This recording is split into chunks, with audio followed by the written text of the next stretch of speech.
not because I just go with the crowd. And I remember as a kid, I'm sure everyone remembers seeing something like this before at a college game or a pro game on television, someone raising a sign up that simply read John 3:16. You'd see that back a lot in the day, wouldn't you? You might even still see bumper stickers in the South. You'll see like maybe a billboard, and all it says is John, and then the letters 3:16.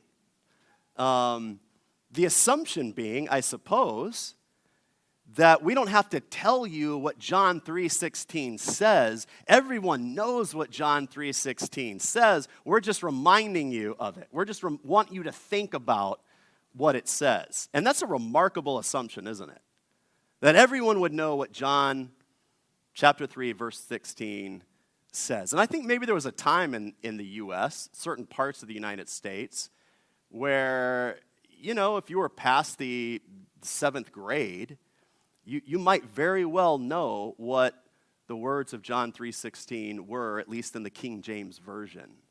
But one of the things we're going to think about today is even if we're familiar with what it says, it's really actually hard for us to fully embrace what is said, what it means, the full depth and significance of what it means.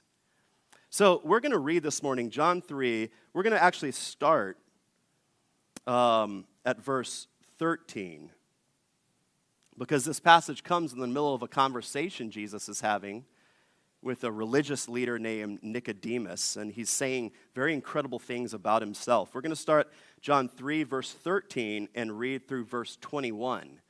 And you'll notice, of course, John 3:16 right in that context. So let's hear God's word this morning.